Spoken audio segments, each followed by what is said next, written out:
Hi, ஒரு problem பார்க்க போகிறோம். That is threshold wavelength is 6800 Armstrong for a certain material. What is its wave function அப்படின்னு ஒரு question.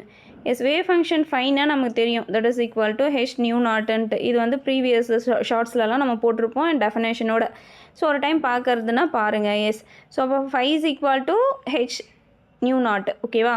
But எனக்கு என்ன கொடுத்துருக்காங்க, த்ரெஷோல்டு வேவ் லென்த் கொடுத்துருக்காங்க. பட் இது த்ரெஷோல்டு ஃப்ரீக்வன்சிக்கும் வேவ் லென்த்துக்கும் இடையில இருக்க ரிலேஷன் என்ன, nu is equal to c by lambda. Yes இப்போ phi is equal to h into c by lambda. Values apply பண்ணுங்கள்.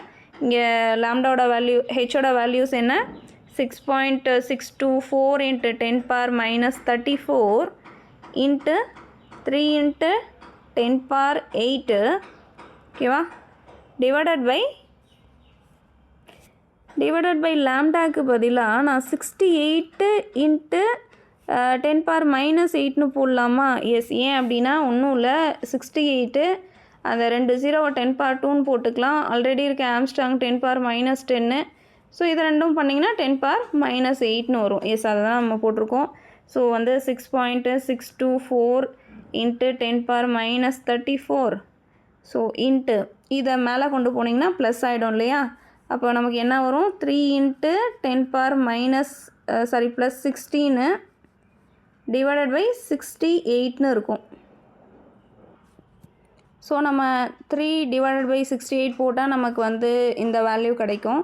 எஸ், இந்த பவர்ஸை நம்ம -34 ப்ளஸ் 16 போட்டோன்னா நமக்கு வந்து -18 அப்படின்னு வந்து கிடைக்கும். எஸ், ஸோ இதுதான் என்னோடய ஒர்க் ஃபங்க்ஷன் அப்படிங்கிறது. இதே இந்த வேல்யூ எனக்கு ஜூலில் வேணால், எலக்ட்ரான் வோல்ட்டில் வேணும்னா இதை நான் என்ன பண்ணணும் அப்படின்னா டிவைடட் பை 1.6 இன்ட்டு 10⁻−19 டிவைட் பண்ணணும். எஸ், அப்படி டிவைட் பண்ணால் நமக்கு என்ன வரும் அப்படின்னா 1.82 எலக்ட்ரான் வோல்ட்டாக வரும். எஸ், ஸோ இந்த கான்செப்டை மட்டும் தெரிஞ்சுக்கோங்க. ஜூலில் எலக்ட்ரான் வோல்ட்டாக மாற்றணும் அப்படின்னா இந்த வேல்யூவால் டிவைட் பண்ணணும். Yes, thank you.